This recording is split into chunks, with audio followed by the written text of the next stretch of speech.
So, and we get the flag.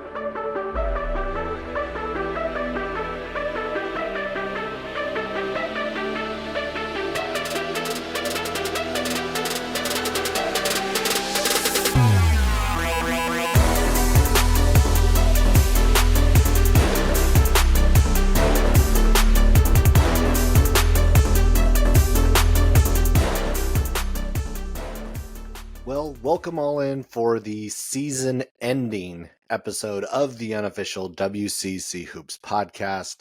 Yes, the road has ended for the WCC. There are still, obviously, the Final Four still happening this coming weekend, both on the men's and the women's side. But this Gonzaga losing to Purdue over the weekend in the Sweet 16 spells the end of the West Coast Conference men's college basketball season. So we'll get into that. There's a lot to get into as well. Pacific does hire a new head coach. There's changes at Pepperdine. Washington State has also had a lot of changes as we will now start to integrate more of Washington State and Oregon State into the podcast, as they will now become members of the WCC for next college basketball season, and for obviously all the sponsored sports the WCC has them coming over for. And then, of course, the big portal shocker coming out of Moraga, Josh Jefferson hitting the portal, and we'll get into that as well. So we'll start with Gonzaga and their loss to Purdue. So going into the tournament, as I kind of was filling out my bracket and figuring out where I was going to have Gonzaga and everything else, this was about where I had them. I looked at the McNeese one. I was like, okay, they'll take care of McNeese. Kansas was a favorable matchup for them based on the injuries and based on how Kansas had been playing and based on how Gonzaga had been playing over the last few months. And the really only stumbling point in that was a team that knows them better than anybody in St. Mary's. So I thought this felt like the time in which they would kind of get to this point. And then with Purdue, I kind of likened it last week. As I was talking with Connor Hope on the podcast just a few days ago, just that it felt like for Purdue that this might be kind of it's that redemption team, much like Virginia was back in 2017 or 2019, whichever one it was, where they lost to UMBC and then the very next year they won a championship. This feels very similar to that. Zach Edey had a great game. So again, kind of going into this weekend, I thought this was about the Gonzaga endpoint, that they had enough to get to the Sweet 16 based on the matchups that were in front of them, and that is indeed where the season ended for the Zags. Picking up the loss to number one Purdue, 80-68. The Zags played a really good first half against the Boilermakers. They were neck and neck and had leads at many points in that first half. Really balanced performance from Graham Ike, and then also Nolan Hickman, and Anton Watson was really critical in that first half as well. You saw a lot of production up and down that roster. You saw Braden Huff had a couple of nice moments in there as well.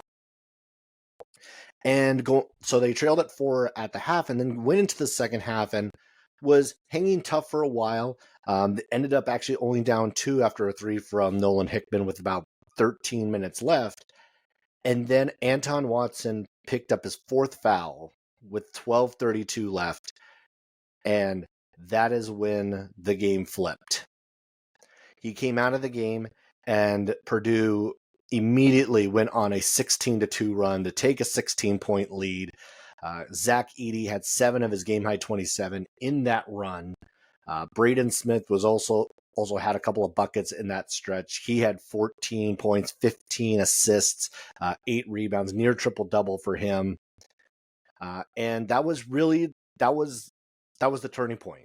Gonzaga could never actually pull pull all the way back into it. They got it into single digits a few different times, but that was the run that really flipped the game on its head and kind of solidified Purdue's advancement to the Elite Eight. And obviously now we know they are advancing to the Final Four. And this is for Gonzaga. I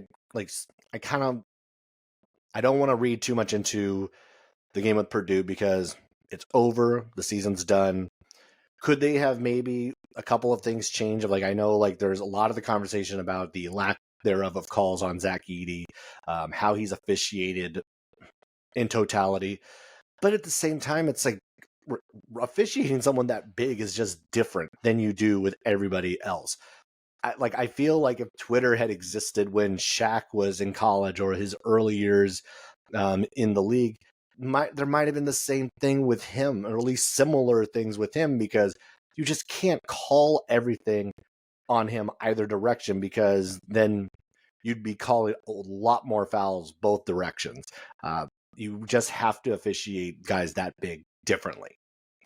But when you take a step back and look at what this Gonzaga team was able to accomplish,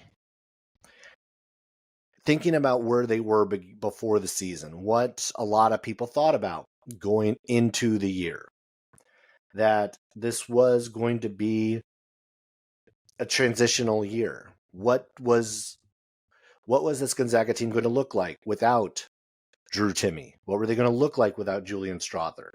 What were they going to look like without Malachi Smith?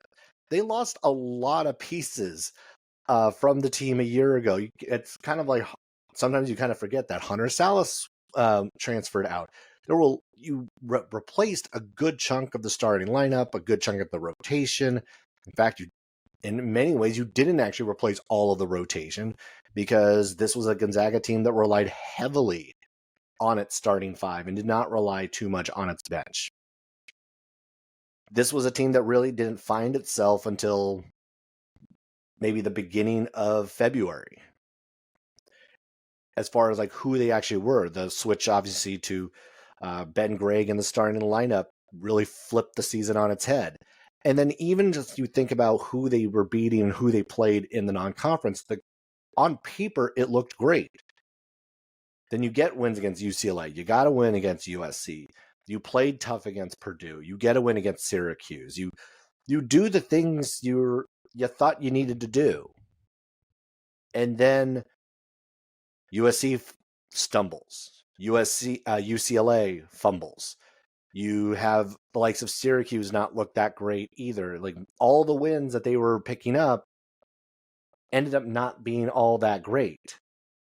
And the few losses that they had were to good teams. Let's not make no mistake about that. You think about again, you lose to Purdue, you lose to San Diego State, you lose to teams that also were in the tournament. There's no shame in that.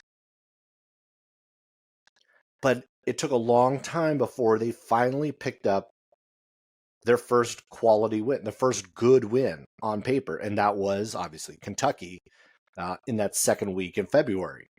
They didn't have it until then, and I thought, many others thought, there was a chance that this Gonzaga team could have missed the tournament altogether. Now, they ended up being a 5 seed. Now, I'm kind of curious if you remove the Kentucky win and you remove the St. Mary's win, are we having a different conversation about this Gonzaga team? Would they have been in if you take those two wins away? I mean, they were a 5 seed, so maybe they still would have been in the tournament, but far lower seed, maybe a 10 or somewhere around there. Now, of course, as we saw the chaos that championship week was, maybe that actually might have bumped them out.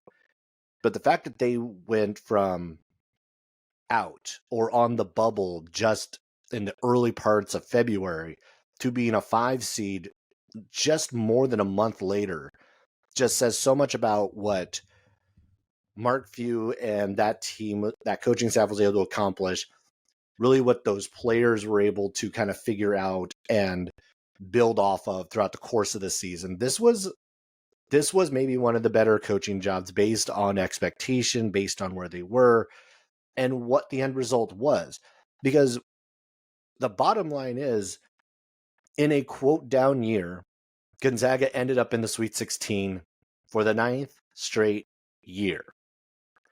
And almost every program in the country would trade a quote down year, would trade places to have a quote down year be the Sweet 16. And I think very much like, and then starting to think about next year, because that's the first thing you start to think about. Okay, well, what can this team accomplish a year ago? What is it going to look like in just a few months once graduation hits, the portal starts to sort itself out and whatnot? I mean, right now, even based on some of the quotes in the post game, in the locker room after the loss, it seems very clear that this group, the core that can return, intends to return.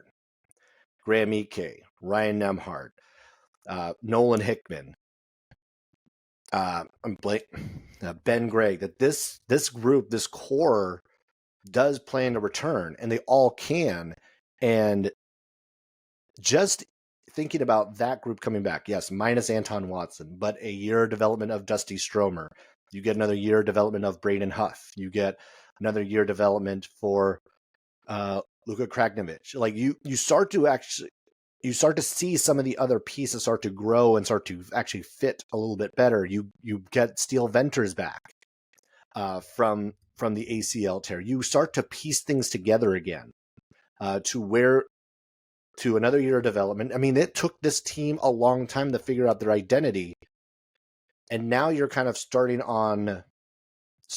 with that next year. It's like they know exactly who they are. They are going to have to figure out how they start to slot in who's going to be that next person. You probably think Ben Gregg slides down to the 4, and then you start to fill in the 3. And sure enough, they already have added someone who could slide right into that 3 role if that ends up being how they use him. The Pepperdine transfer Michael Ajayi was announced last week that he would be joining the Zags for next year, and that is a huge get. That is something that that squad has not had all that often, as far as like a wing scorer, someone who can go inside, outside.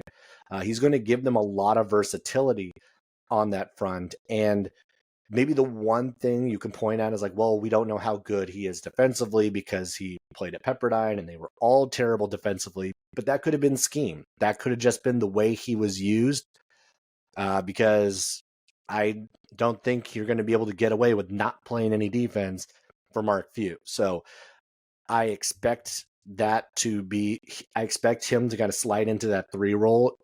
That is a huge get. Michael Ajayi coming in and filling in that role is going to be huge for this squad.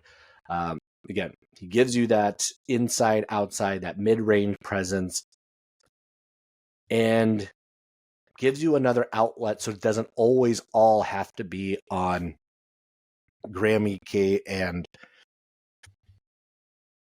Ryan Nembhard. It feels like just another safety valve. I mean, he led the WCC in scoring this past year and then also had 7 rebounds a game. So this is Michael Ajayi is going to be a pretty big contributor, I think, for the Zags going into next year. And as a lot of people have started to speculate, a lot of people have started to look at, is this on paper right now, is this a top 10 team? And I think that there's a legitimate case to be made. Again, it's complete speculation. It's all on paper. But right now, considering what they bring back, who they bring in, and where they ended up finishing this year, I think you have to seriously consider that they are going to be back in that top 12 conversation going into the 24-25 season.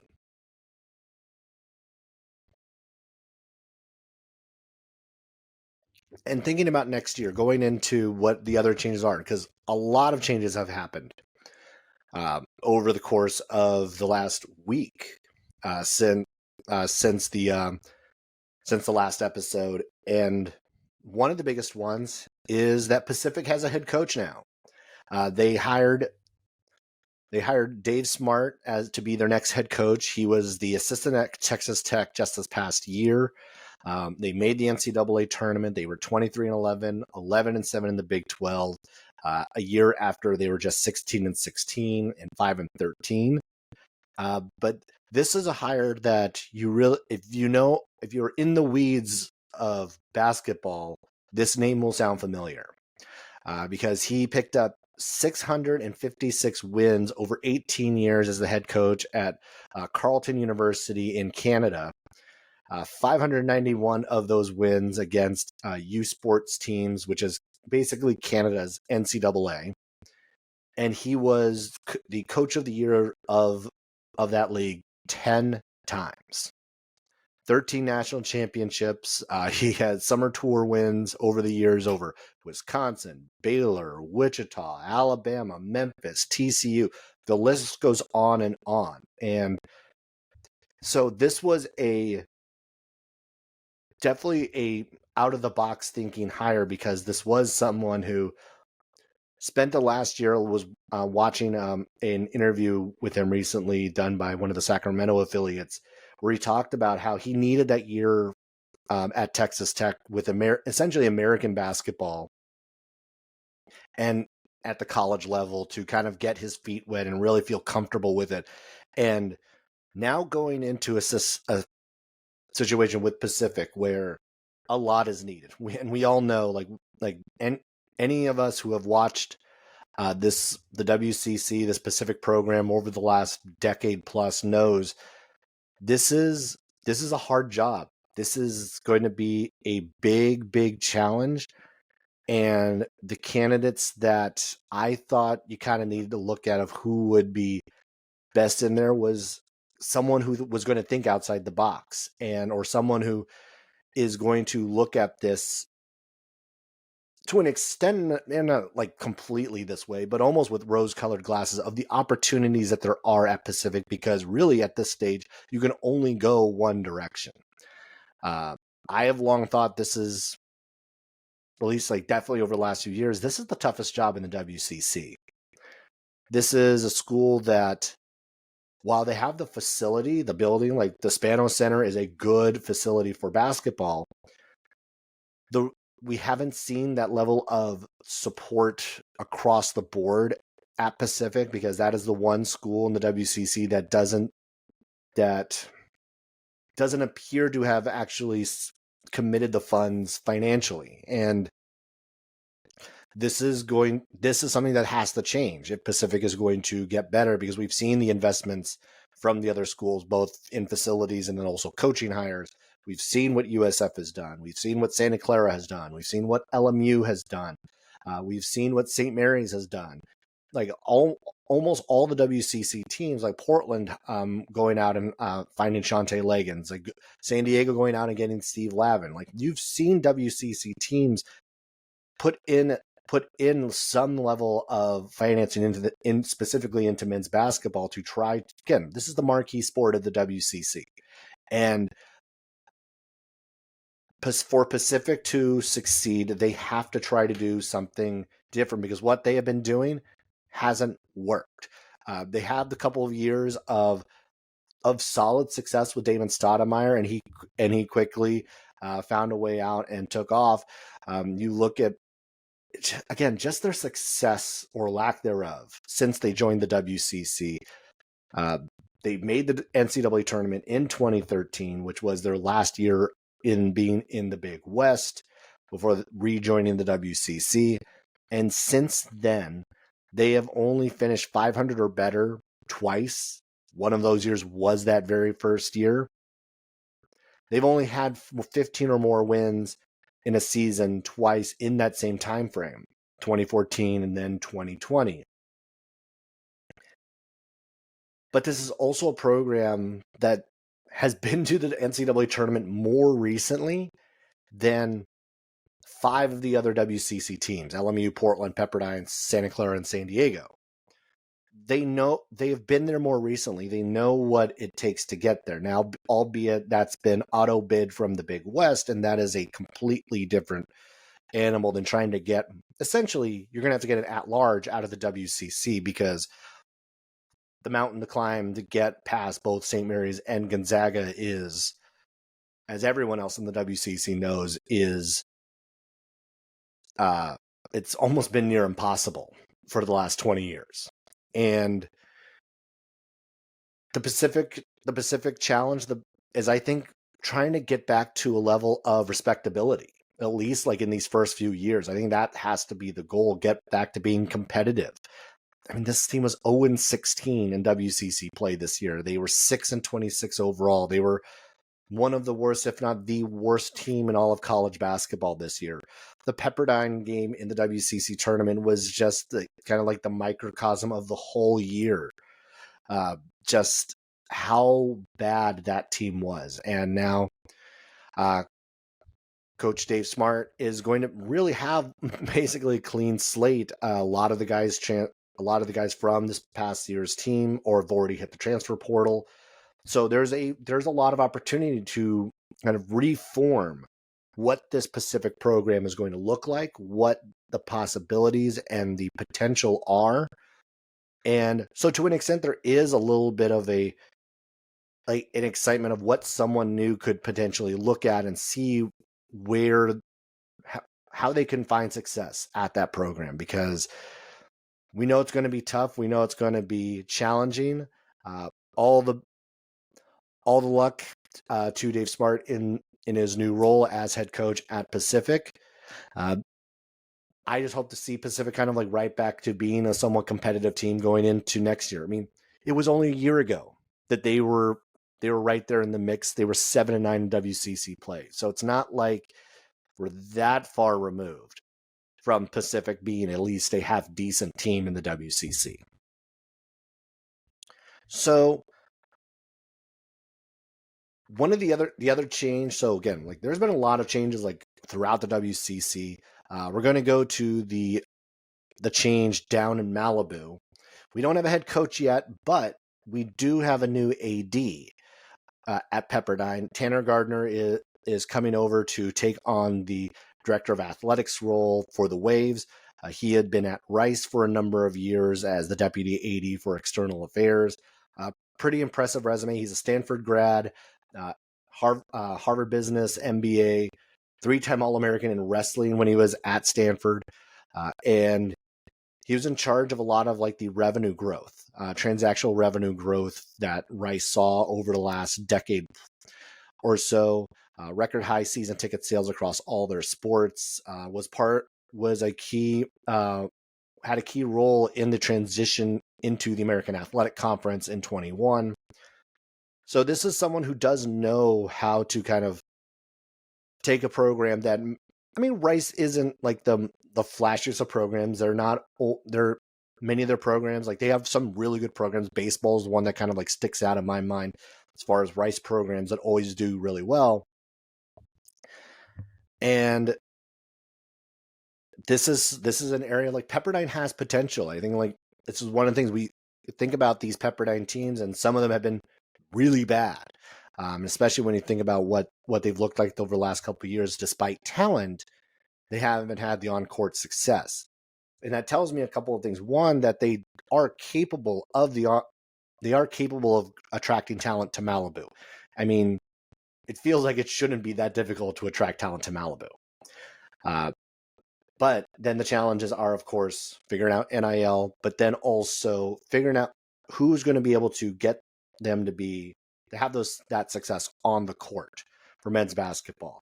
There was already an announcement last year that they are going to be working on a new basketball facility.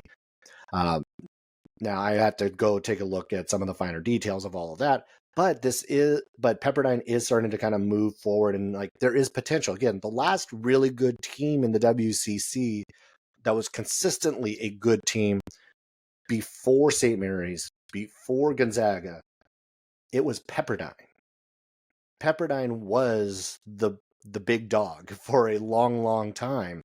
And while obviously recent history shows that is not who they are, it does show that it is possible to build it in Malibu. It's possible to build it with that program. And with a new AD who's obviously going to try to find a head coach who's going to fit the profile of what they're looking for.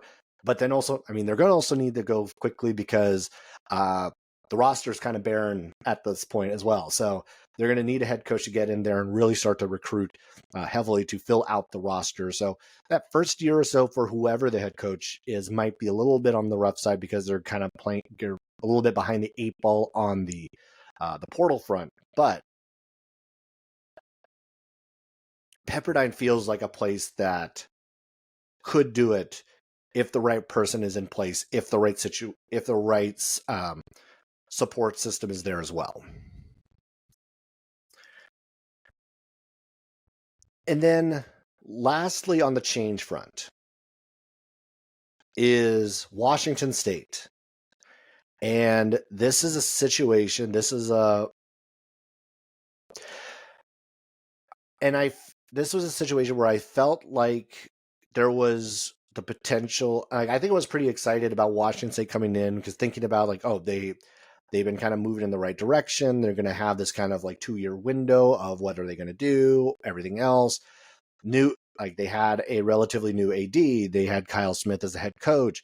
And I was half concerned as like considering the year Washington State had that he could take a job elsewhere. But I was like, well, maybe he will stay and kind of like feel this one out. But as it turns out, Kyle Smith took the job at Stanford, and the AD Pat Chun took the job at Washington, which now leaves Washington State without a head coach, without an AD, and they also had 9 players hit the transfer portal, including 5 players who played more than 10 minutes a game this past year. Miles Rice, one of their key guards, nearly 15 points a game. He hit the transfer portal. So Washington State is in a tough spot right now, and maybe not necessarily like definitely not in the favorable spot that we thought they might be going into the WCC in year one on the men's basketball side. Because now it's starting to look like, well, even with Washington State, like with the teams that are going to return, with the players that seem like that are sticking around in the WCC, and the teams that look like that they're building, Washington State, like initially I was like, okay, they feel like they're going to be a top 4 team. Now they feel like they're going to be closer to 5, 6, if that. Oregon State feels roughly the same on paper kind of going into the year. And so this is going to be, I think, a critical point for Washington State because there's so many different options they can go to. Because for any AD looking for a job, for any head coach looking for a job, this Washington State job becomes very precarious because there are so many unknowns.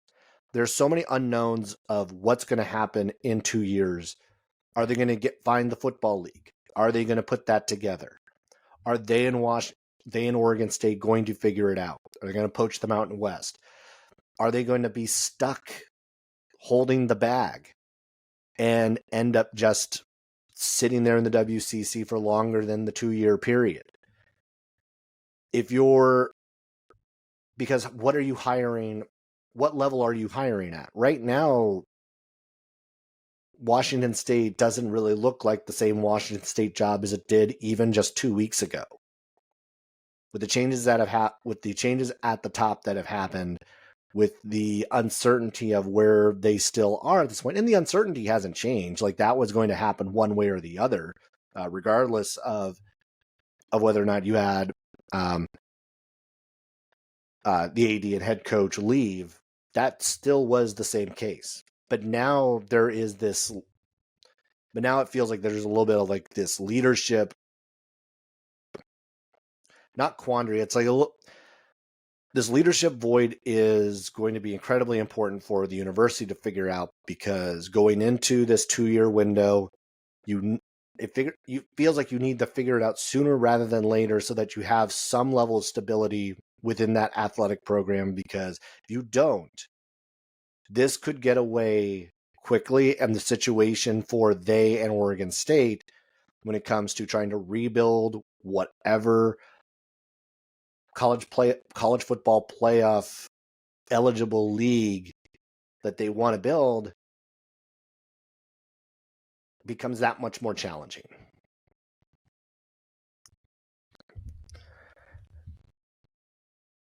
And to close it out, there's one more change that happened, and we have to head to Moraga for this one. So last year, it was talked about a lot, and I even mentioned it as well, that players didn't transfer away from St. Mary's. And they were one of the few teams that didn't take in a transfer a year ago. And the only transfer they lost was a grad transfer. Matt Van Komen, who did not play much at all.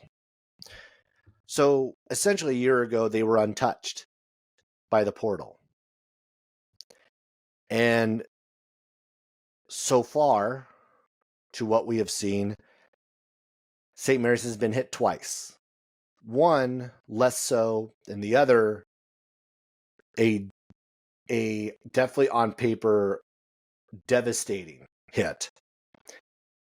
So last week, the initial one was that Jensen Bradkey, one of the redshirt forwards, he was going to enter the transfer portal, and that one was a tiny bit shocking to me because it felt like to me that he was going to fill in as that backup four now that Mason Forbes was gone, and maybe the initial thought was like, okay, maybe he's thinking he wants to play a few more minutes. He wants to actually get a greater opportunity. He's not going to get that behind Josh Jefferson because Jefferson was going to probably end up playing 30 plus minutes a game. He's not. So the opportunity for growth sitting behind Jefferson for 2 more years may not have looked that great to Bradkey. So that maybe made some sense.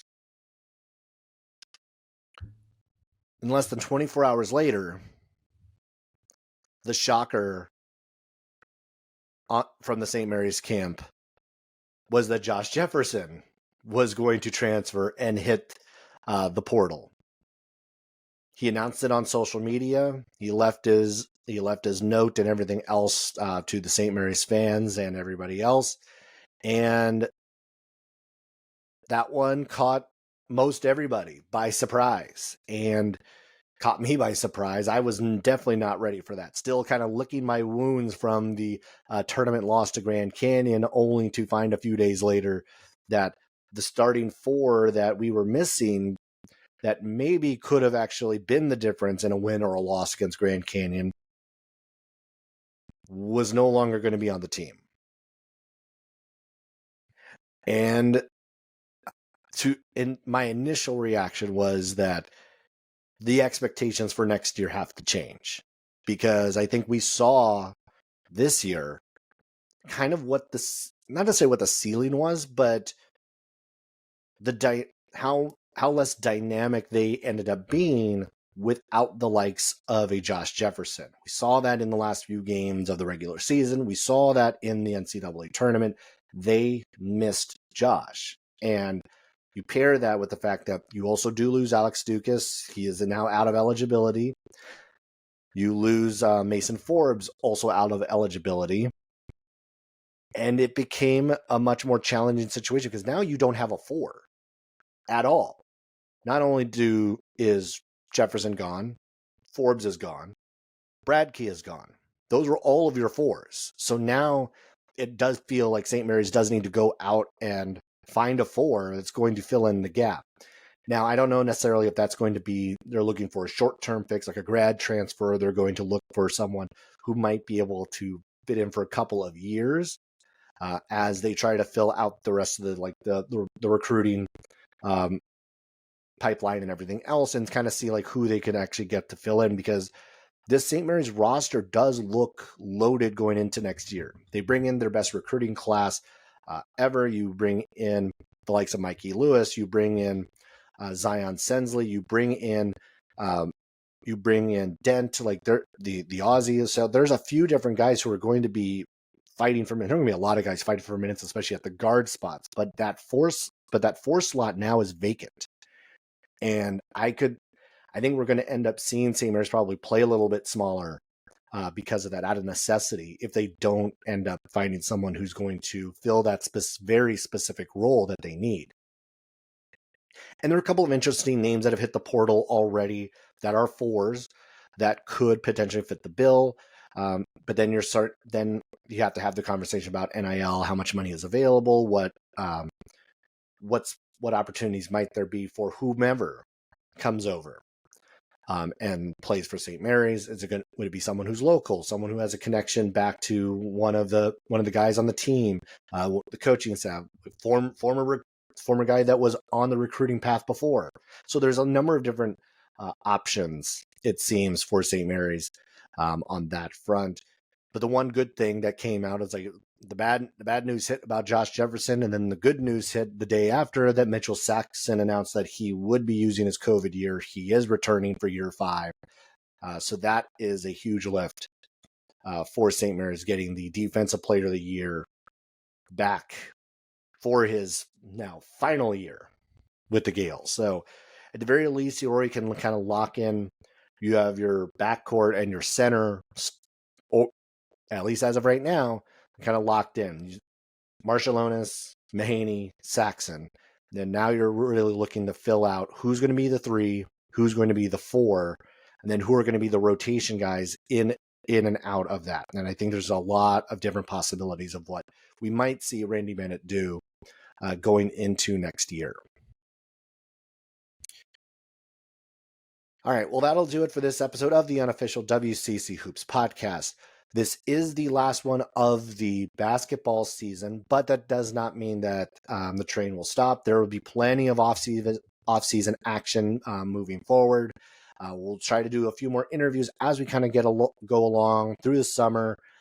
For everybody who's been listening throughout the course of the year, I want to thank all of you for all the comments, all the hitting that subscribe button, the conversations on social media. We'll continue to have those as we go through. But I want to just thank all of you. It's been so much fun this past season. It stinks that college basketball is done and that we don't have we have a couple more games this coming weekend, but then we're going to be done for almost 7 months. And college basketball is definitely this is definitely a little bit more of a community. It feels like, especially on social media and everything else, as many on there say, it's for the college basketball sickos that will sit there and watch the couple of low major teams just duke it out just because it is just college basketball and we just love the sport to that extent. It's been a lot of fun. Again, be sure to hit the subscribe button, follow on social media at Post by Zach. The train won't stop. The basketball season is done. So I hope a number of you will keep on watching and following along as we go through the off season. But basketball is done. Thanks everybody for listening. Have a good summer. Hope you stick around. But if you don't, I will catch you next season.